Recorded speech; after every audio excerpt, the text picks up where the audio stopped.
ಆತ್ಮೀಯ ವೀಕ್ಷಕರೇ, ಮೂಲ ವೇತನಕ್ಕೆ ಡಿಎ ಸೇರ್ಪಡೆಯಿಂದ ವೇತನದಲ್ಲಿ ಬಂಪರ್ ಏರಿಕೆ, ಸ್ಯಾಲರಿ ಹೈಕ್ ಎಷ್ಟಾಗುತ್ತದೆ ಎನ್ನುವ ಸಂಪೂರ್ಣ ಮಾಹಿತಿಯನ್ನು ಇಂದಿನ ಈ ಒಂದು ವಿಡಿಯೋದಲ್ಲಿ ಡಿಸ್ಕಸ್ ಮಾಡ್ತಾ ಬರೋಣ. ವೀಕ್ಷಕರೇ, ವಿಡಿಯೋನ ಸ್ಟಾರ್ಟ್ ಮಾಡೋದಕ್ಕಿಂತ ಮುಂಚೆ ನೀವು ಕೊಡುವ ಒಂದೇ ಒಂದು ಲೈಕ್ ನಮಗೆ ಸಪೋರ್ಟ್ ಆಗಿರುತ್ತೆ.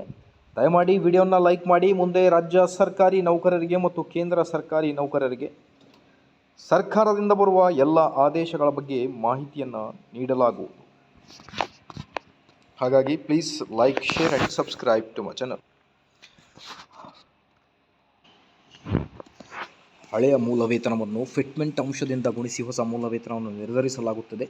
ಈ ಅಂಶವನ್ನು ಹಣದುಬ್ಬರದ ಆಧಾರದ ಮೇಲೆ ನಿರ್ಧರಿಸಲಾಗುತ್ತದೆ.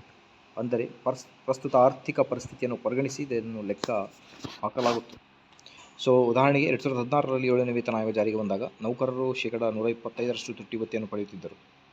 7ನೇ ವೇತನ ಆಯೋಗದ ಪ್ರಕಾರ ಆಯೋಗವು 2.57 ಫಿಟ್ಮೆಂಟ್ ಅಂಶವನ್ನು ಶಿಫಾರಸು ಮಾಡಿತ್ತು. ಅಂದರೆ ಒಬ್ಬ ಉದ್ಯೋಗಿಯ ಮೂಲ ವೇತನದ 10,000 ರೂಪಾಯಿ ಮತ್ತು 125ರ ಪ್ರತಿಶತ ಡಿಎ ಅಂದರೆ 12,500 ರೂಪಾಯಿಗಳನ್ನು ಸೇರಿಸಿ ಒಟ್ಟು 22,500 ರೂಪಾಯಿ ಆಗುತ್ತೆ.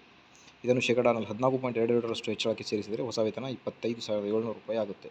ಈ ಥರ ಈಗ ಕೇಂದ್ರ ಸರ್ಕಾರಿ ನೌಕರರ 8ನೇ ವೇತನ ಈಗ ಆಗೋದಿದೆ.